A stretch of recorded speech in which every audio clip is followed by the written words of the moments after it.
Hi friends, I hope you're having a wonderful day today. My name is BaileySarian and welcome to the Dark History Library. So hi, welcome. This is a safe space for all the curious cats out there who are like, hey, is history really as boring as it seemed in school? Oh, nay, that is not true. This is where we can learn together about all the dark, mysterious, dramatic stories that honestly we were never taught in school, you know? So, let's get into today's story. Imagine this, it's 6 a.m., okay? You're putting on a full mug and you're pouring tequila into a bag for your purse. Why? Because you have a drinking problem. No, I'm just kidding, you don't. Actually, you're about to hit the streets for gay pride. Yay! So fun. You get to the parade route and you just take in the scene. So many colorful outfits, personalities as far as the eye can see, feathers, sequins, butts, glitter. Sometimes glitter ends up in your creases and folds. Just a lot of glitter. We love it. And literally, there's thousands of people gathered and dressed up, all in the name of being loud and being seen. Now, that's the point of pride for a lot of people. Just being seen, right? Great, love. So floats start moving, music is blasting, and people dance in the streets for miles. And all along the route are camera crews and news people. And today, Pride is this big event, and it attracts families, corporations, pretty much just everyone. And it's just this thing that happens in every major city in America.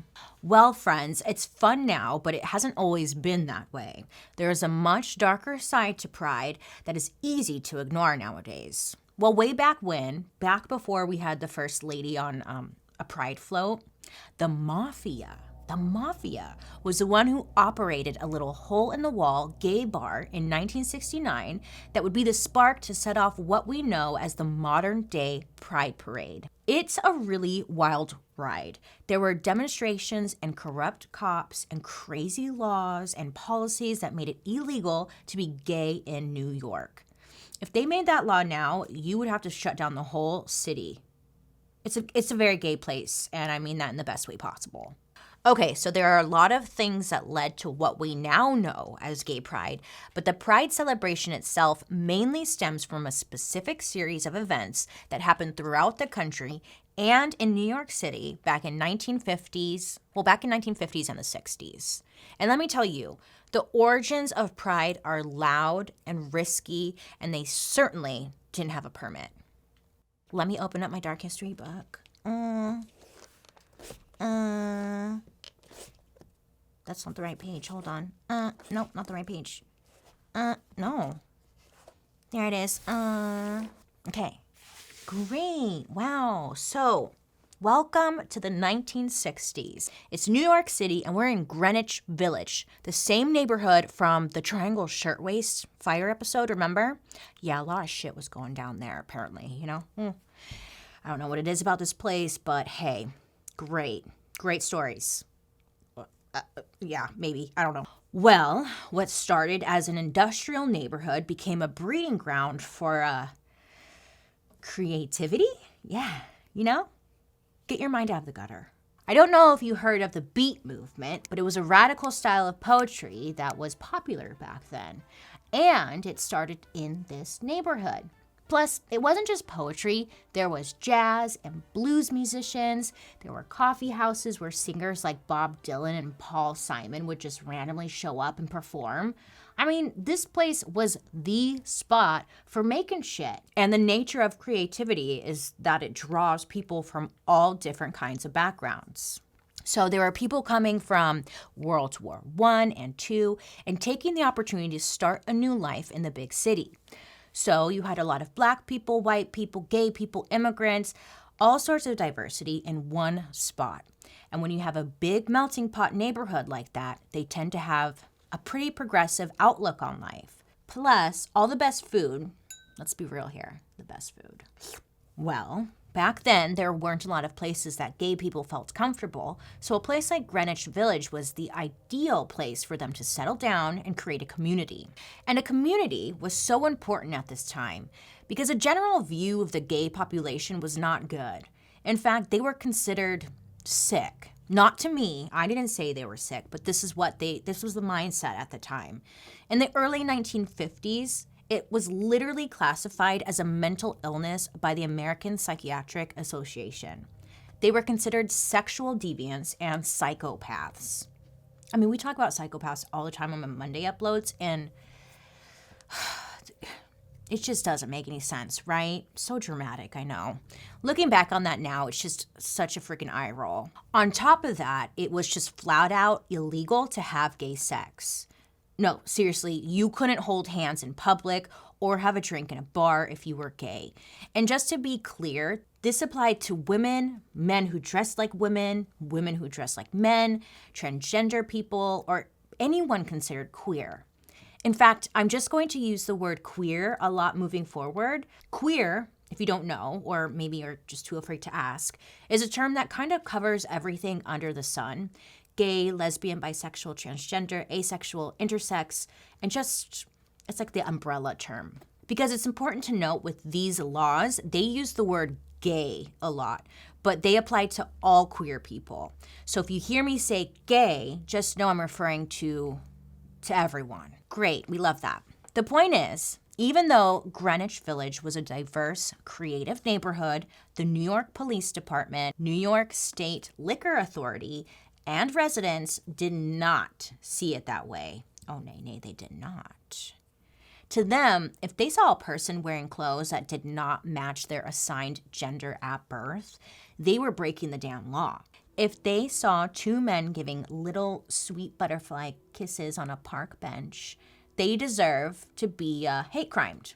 So it was really hard for queer people to find a place to get together because the police were always trying to break it up. So queer people in the area are like, okay, you guys, this is ridiculous. We have to do something.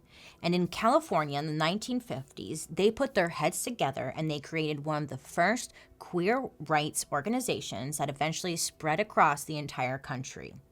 They called themselves the MATTACHINE Society. MATTACHINE was just a medieval term to describe male dancers who like to make fun of everyone. So I guess they were just now naming themselves after that. Now, just to warn you, the things they did don't seem like a big deal to us now, because nowadays we have Pride Parade and stuff like that. But back then, the idea of queer people coming together to make plans and holding demonstrations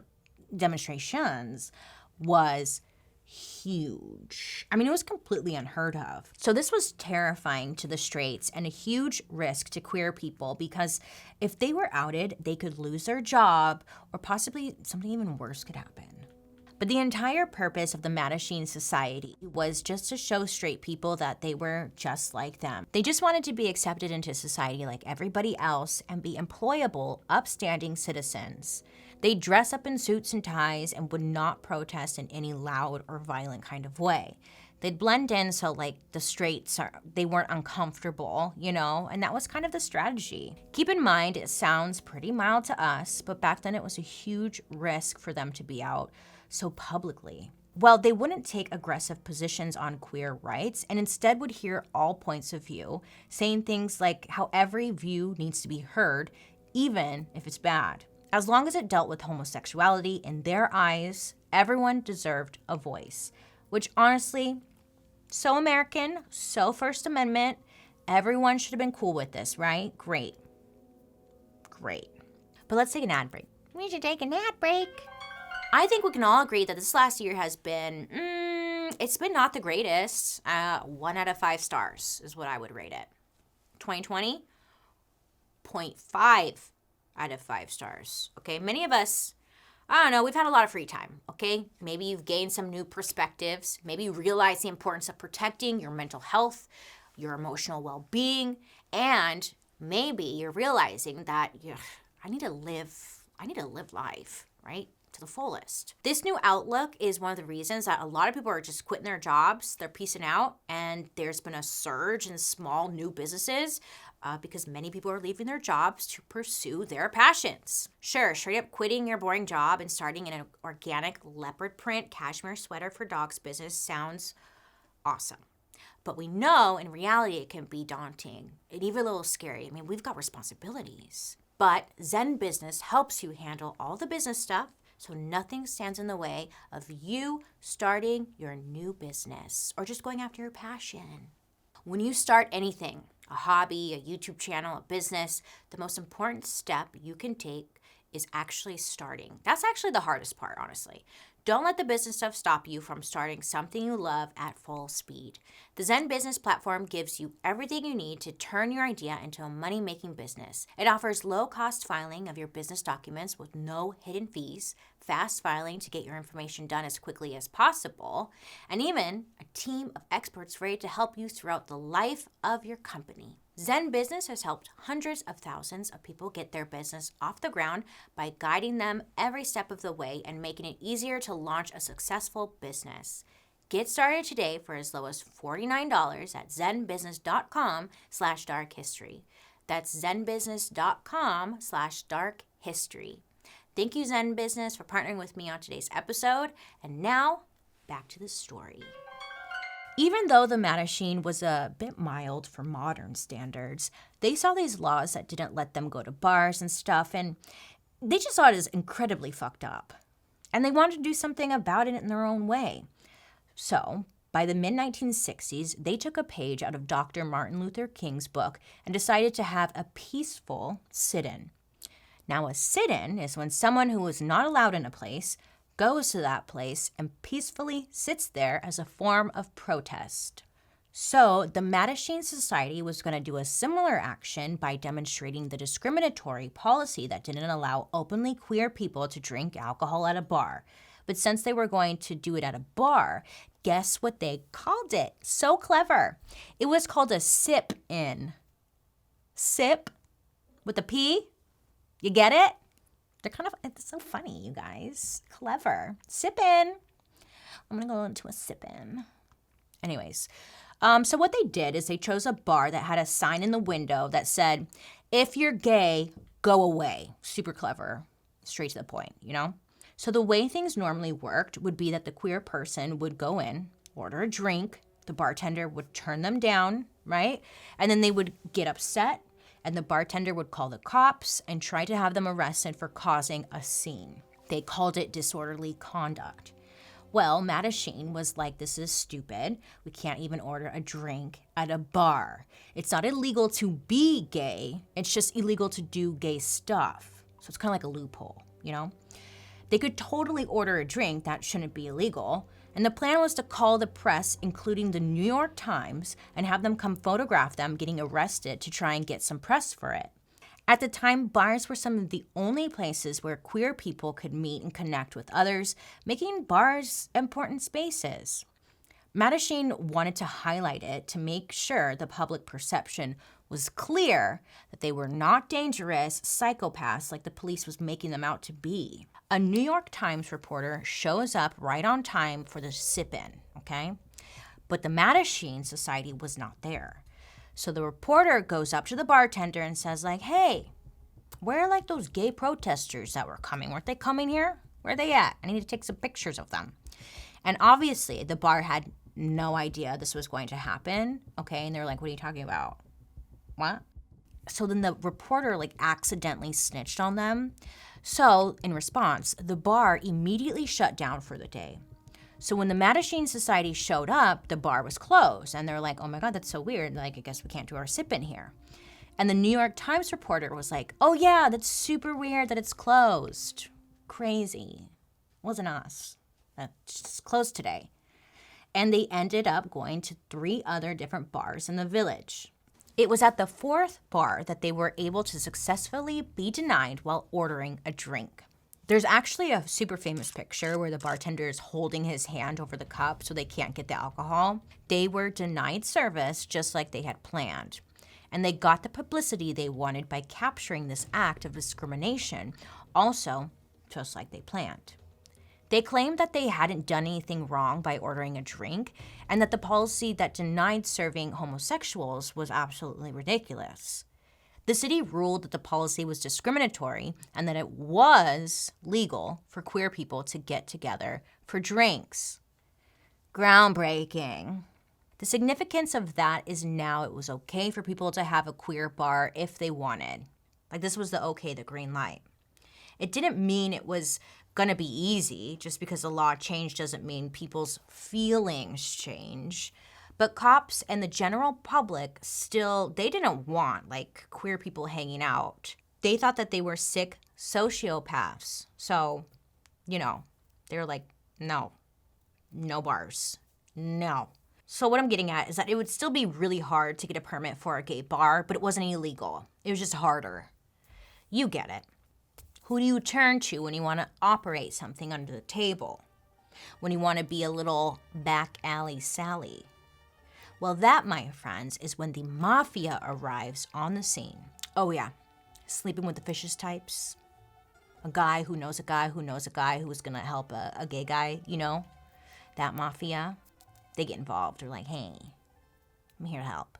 So we know the MATTACHINE Society was trying to keep a non-violent, non-confrontational approach to fighting for their rights.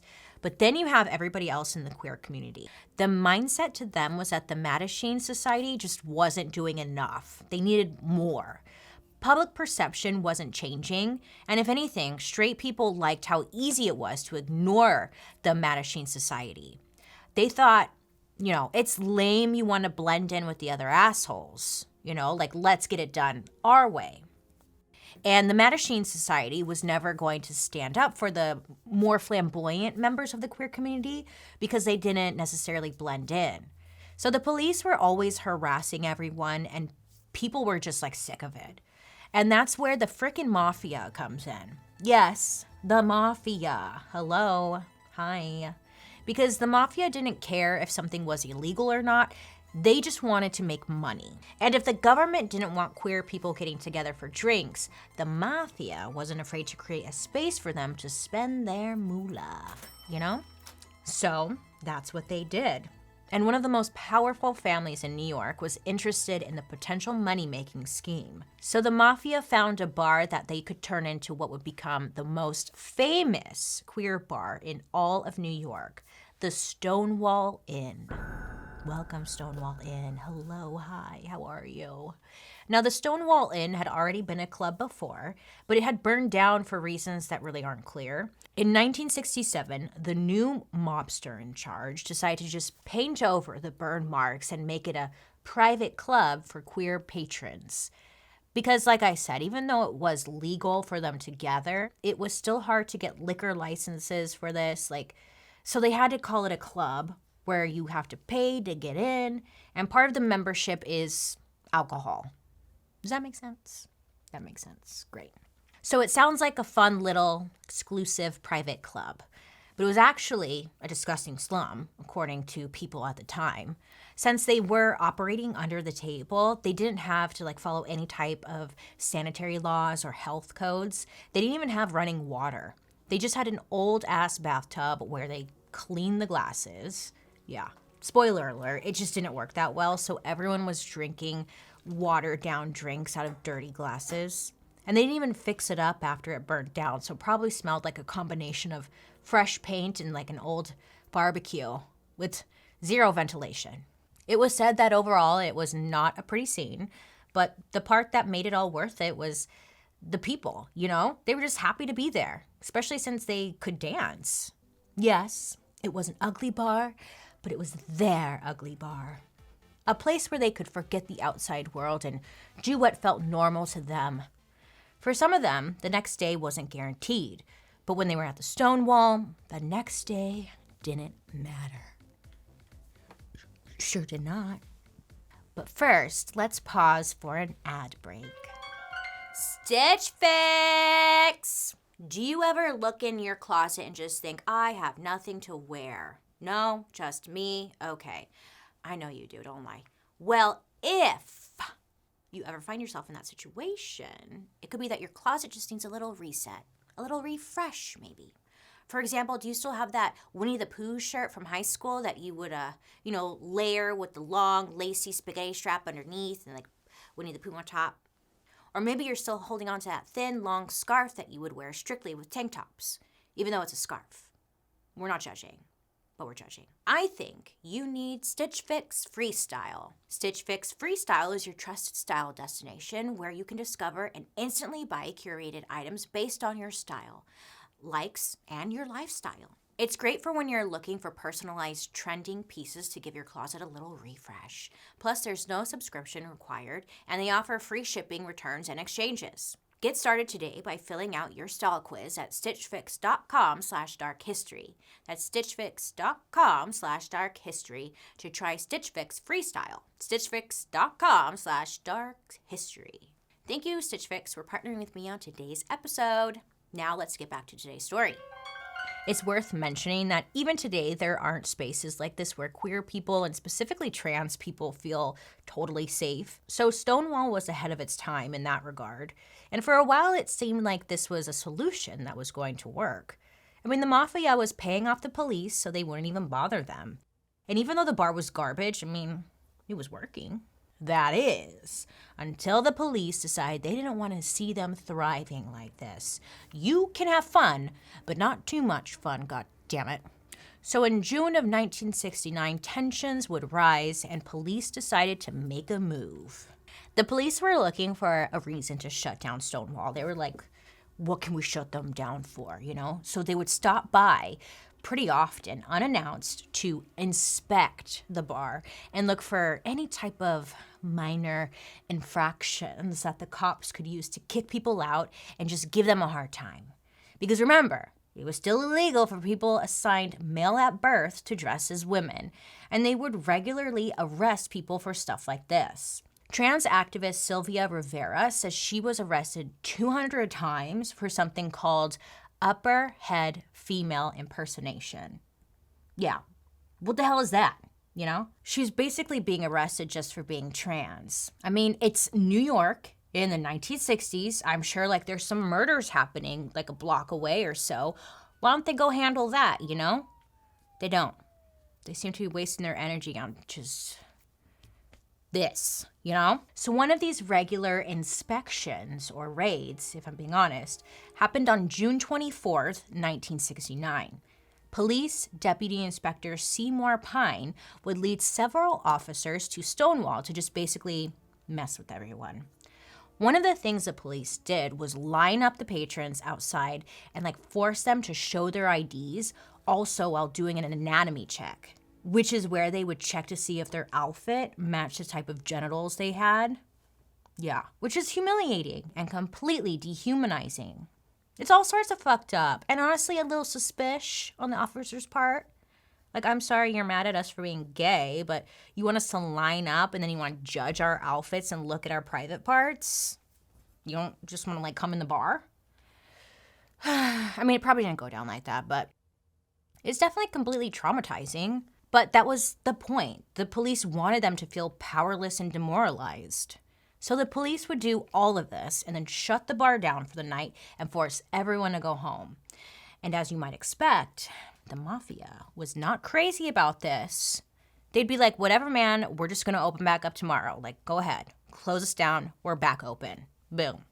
And because that was another perk of the Mafia being your landlord, they didn't give a shit what the police said. And this just pissed off Seymour, the cop. Yeah, he was pissed the fuck off. And even though the mob was powerful, it didn't mean police would just let them do whatever they wanted. I think Seymour felt his manhood was being questioned because he can't just let the Mafia boss him around like that. So he had his little feelings hurt. And this would be the setup for the full-blown riot that would occur just a few nights later. The riots that would go on to inspire pride events around the world that we still celebrate today. The events of the riots began on June 28th, 1969. It was a hot and humid night in New York, which is never a good thing. Anytime it's hot in New York, I feel like the city starts to lose its mind a little bit, and people get a little sketchy, a little on edge, you know? Well, police were planning another one of their raids, assuming like normal that the queer people of Stonewall would not fight back. I mean, the cops had billy clubs and guns, and all of their other cops in New York were just a radio call away. I mean, who would want to fight back against that, right? They knew they'd win. Everyone was having a good time when people started to notice a few unfamiliar faces in the bar. People who looked a little out of place, you know what I'm saying? Like they might be cops. maybe undercover. Well, it turns out, surprise, bitch, they were. Okay, they weren't wrong. And it wasn't long before all the lights in the bar were turned on and the cops locked the door so no one could leave.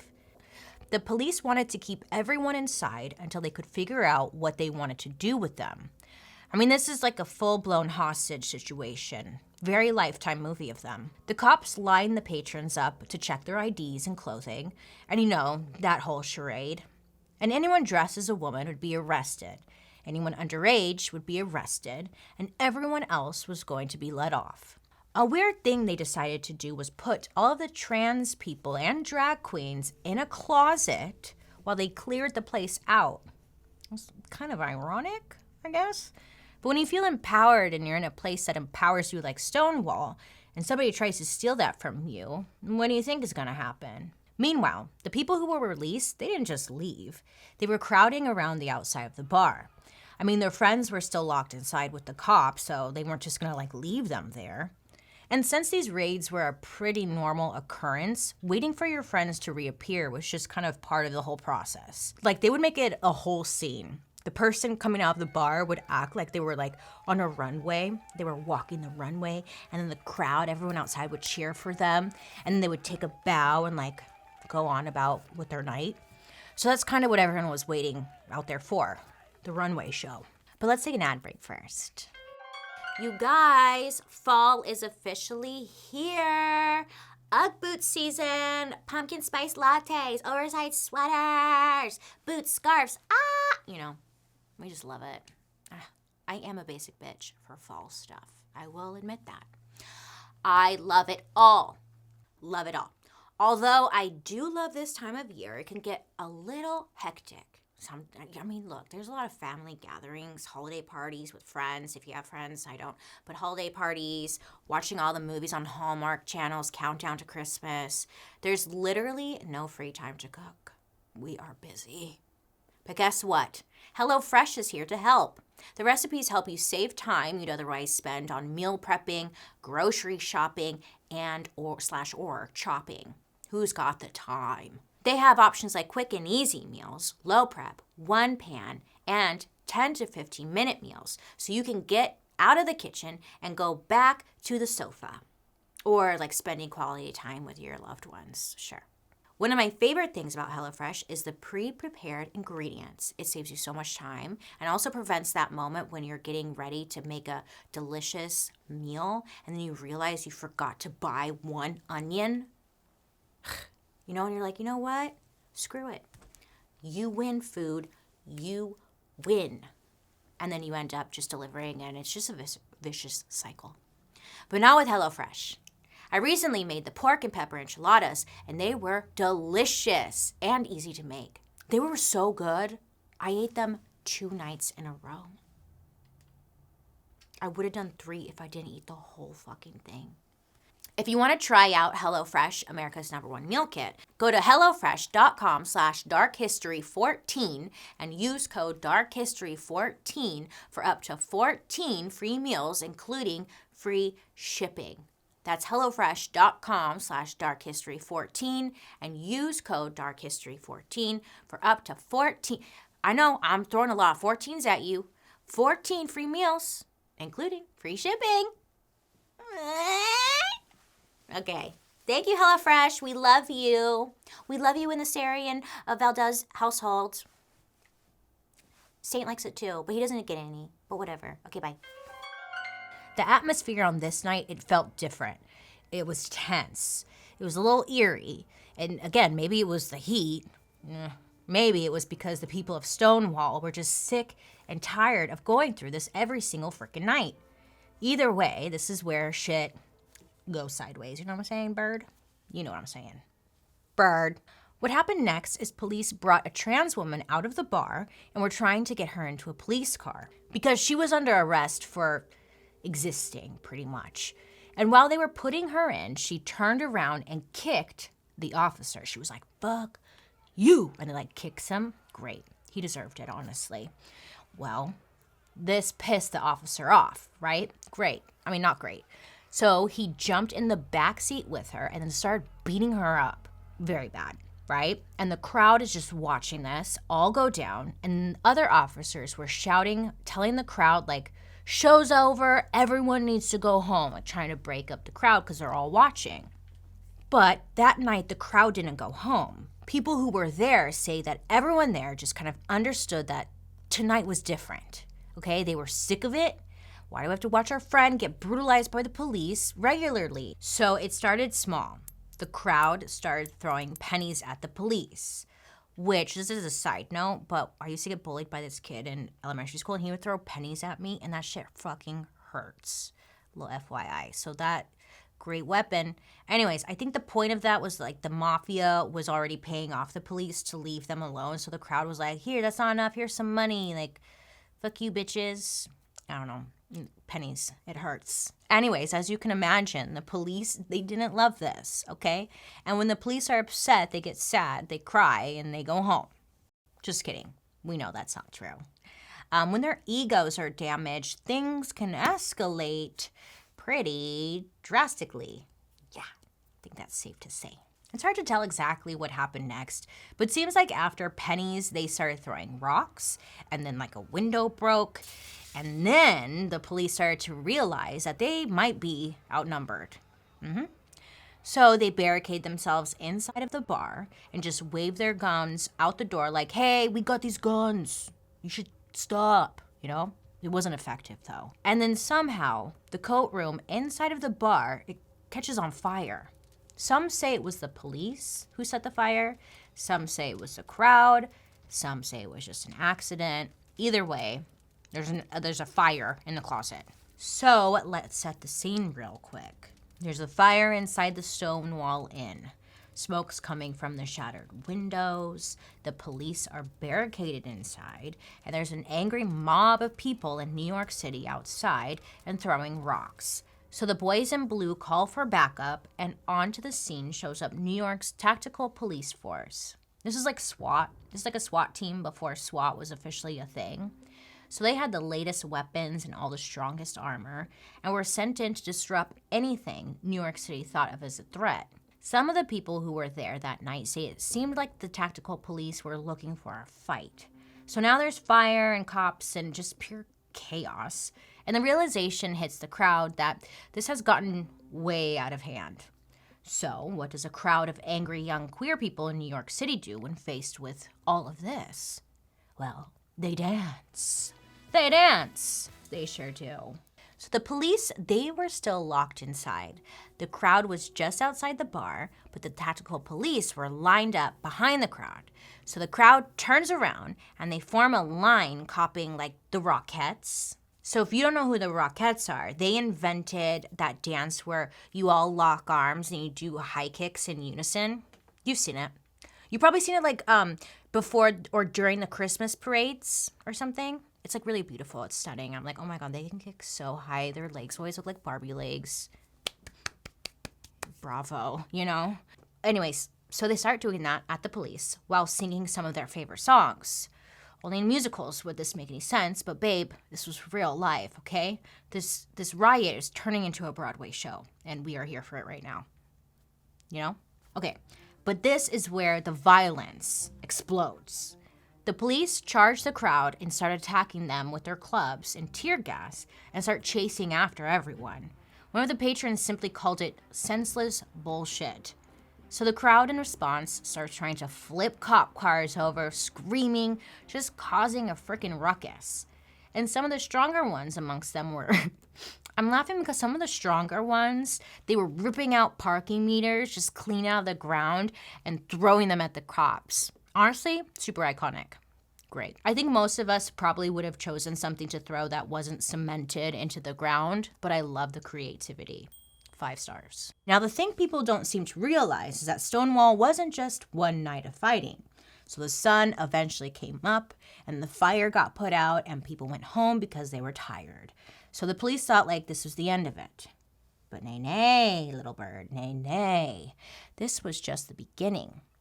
Queer people were done putting up with this bullshit, and now they'd seen that they can fight back. So none of their own died in the clash, and they got a taste of what they could do with their powers combined.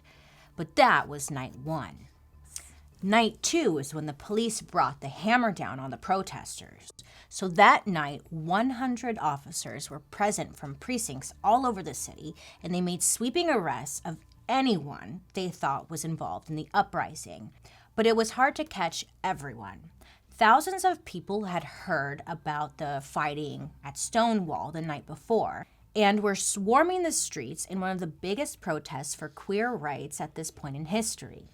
Now, the second night apparently had a lot of similarities to the first night, but it was kind of hard to find specifics. It's rumored that a trans activist named Marsha P. Johnson was seen climbing a light pole and throwing bricks at cop cars, but it seems like it was just more fighting, fires, throwing things at police, and trying not to get arrested. And a lot of people felt energized after these nights of clashes with the police. It was sort of like this revelation in their minds, like, we don't have to take this and we're better than this, you know? They scheduled a march that would take place about 1 month after the Stonewall uprising. They probably just expected the normal patrons from Stonewall to come, along with maybe some neighborhood locals, but nay, it ended up being 2,000 people, which was way bigger than they were expecting. Now, many consider this the first queer pride march. Great! And people were taking turns making speeches, but they made sure to go home quickly so the police wouldn't catch on, you know? But they had done something that would have a lasting effect. They made plans to have more marches and make each other's voices heard even louder. Because queer people didn't just live in New York, obviously. They were everywhere in the nation, and this fight was their fight too. Word of what happened at Stonewall spread around the country. On the 1-year anniversary of the uprising, other cities like Chicago, Los Angeles, San Francisco, they all had their own version of queer liberation celebrations. And suddenly, parades started popping up, and although things weren't perfect, police relations were still bad. There were a lot of hate crimes, and queer people were still classified as deviants. The riots, though, they led to a change in the way queer people viewed themselves. They didn't have to blend in and hide anymore. They could be loud, colorful, they could kiss each other and not have to feel bad about it. It didn't end with the parades. It's still not over.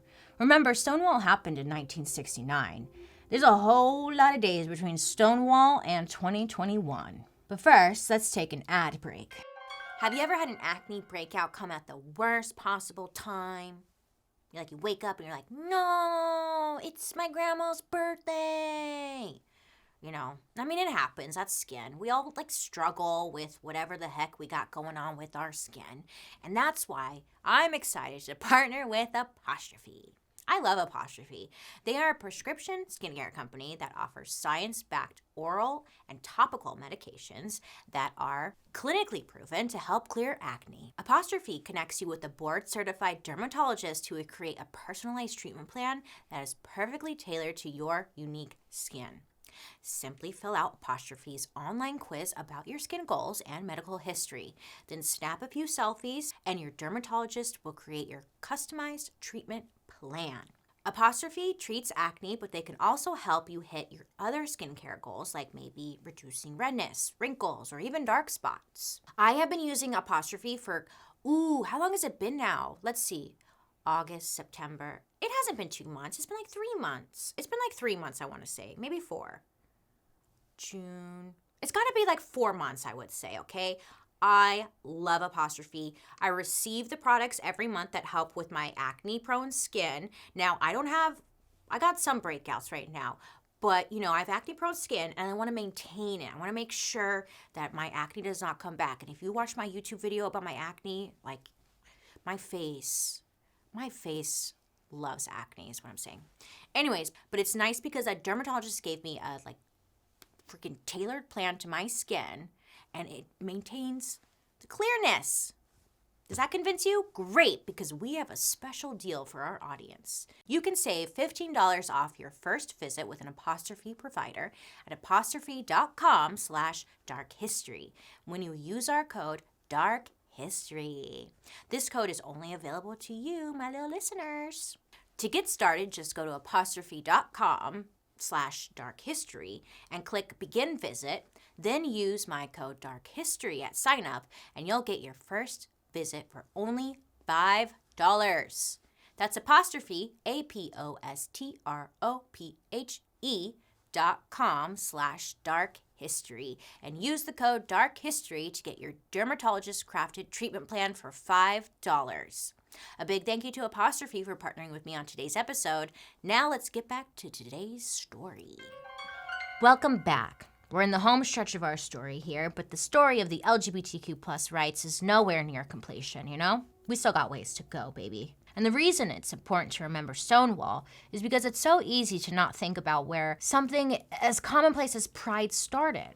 Like, it's such a fun event that, like, you almost can't fathom it actually came or started from something as dark as police discrimination and riots. This is why we consider Stonewall a key turning point in the forming of Pride.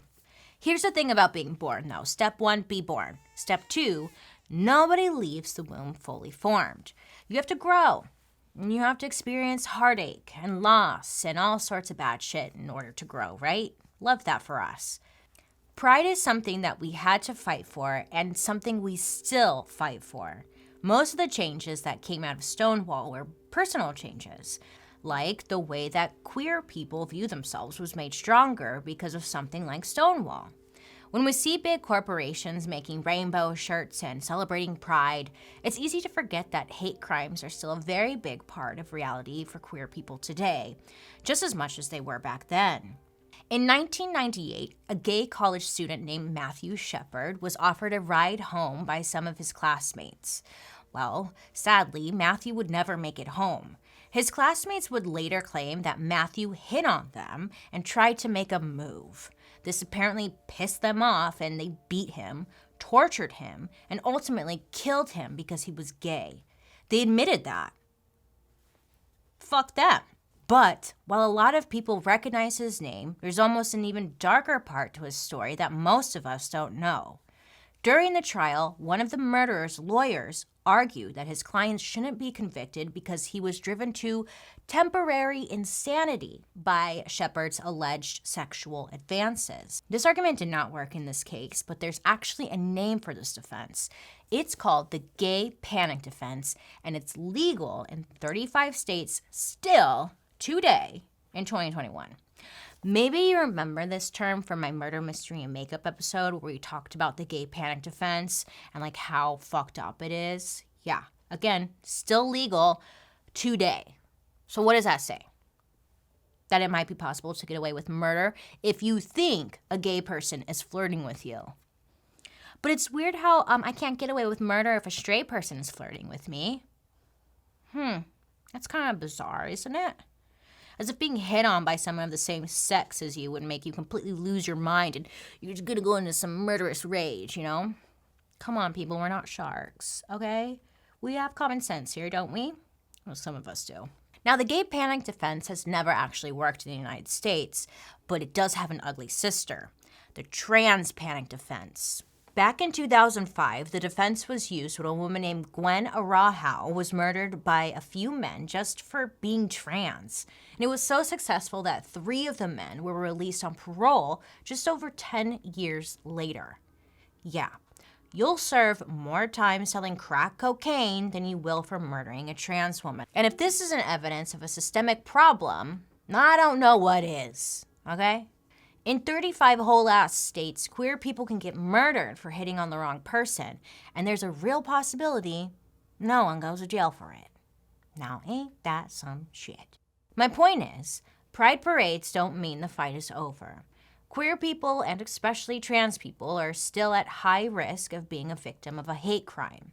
Since 2013, the Human Rights Campaign has tracked over 200 violent deaths of trans people, with almost 40 in 2020 alone. These are only the ones in the United States and only the ones that got reported.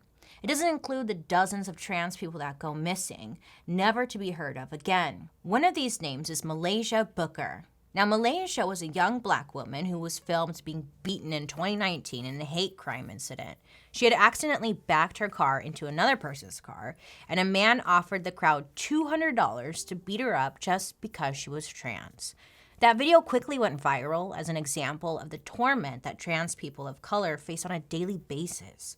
Just 1 month later, Malaysia was found murdered by another man, a man who was suspected of murdering another trans woman already.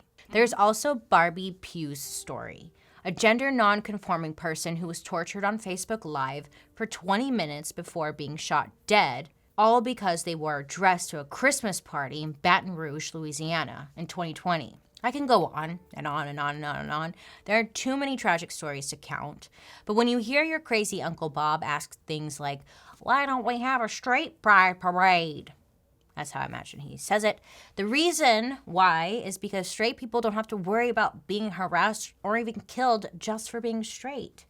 The reason is because there hasn't been decades of persecution for people being straight. To really understand just how behind we are on making the United States a safe place for queer people, it wasn't until 2020 that the Supreme Court made a ruling that companies couldn't fire people just for being gay or trans.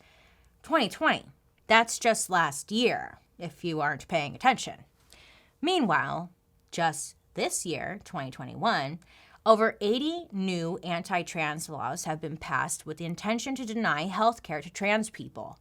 So, yeah, a pride parade in San Francisco might sound a little redundant, but let's not pretend that it's not important for people to see and feel support from their communities because they for sure don't feel it like from their own country. You remember that conversion therapy episode we just did, where we talked about the way churches make kids try to change who they are so they can go to heaven?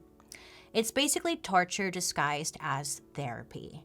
Pride is important for those people too, because they need to see people living their life as their authentic self and not scared of anything. That might sound simple, but for someone who is in a really dark place, that can really make a huge difference. While there is evidence of progress, a new law here or there doesn't get rid of the ancient biases. If only it was as easy as major brands making their Twitter profile picture a rainbow during Pride Month, you know? There is still a huge perception in America and in the world that queer people are abnormal, problematic, the list goes on.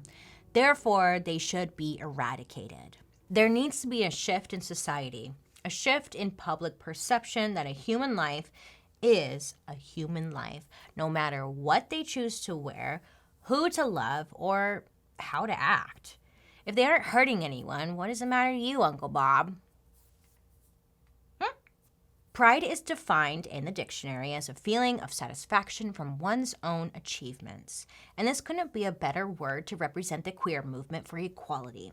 Because it is nothing short of a goddamn miracle that queer people survive, thrive, and still find the time to advocate for those in their community. In the end, all that matters is to be a good person, be kind to others, and don't frickin' murder people. Like literally those 3 things are all that really matter here in this life. So, be kind and please rewind. If I get my VHS and it's playing the credits, I'm gonna be goddamn pissed, okay? Rewind. Well, everyone, thank you so much for learning with me today. Remember, don't be afraid to ask questions to get the whole story because you deserve that. Now, I'd love to hear your thoughts or reactions to today's story, so make sure to use the hashtag #DarkHistory so I can see what you're all saying on socials. Hey. Or you can even join me over on my YouTube, where you can watch these episodes on Thursday after the podcast airs, and also catch my murder, mystery, and makeup, which drops on Mondays. Ooh. Anywho, I hope you have a wonderful rest of your day. You make good choices, and I'll be talking to you next week. Bye. Dark History is an Audio Boom original.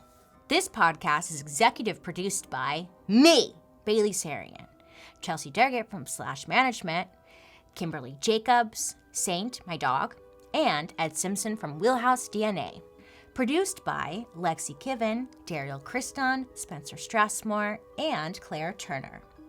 Today's research was provided by Ramona Kivett. Writers, Jed Bookout, Michael Oberst, Joey Scavuzzo, and me, BaileySarian. A big thank you to today's historical consultants, Charles Francis, President, MATTACHINE Society of Washington, D.C., Pate Feltz, co-founder and CFO, MATTACHINE Society of Washington, D.C., and me again, I'm your host, BaileySarian. You guys, I didn't close the book. I'm done with the story. I'm supposed to close the book. Thank you for joining me today. Thank you, Dark History Book. Okay, goodbye now.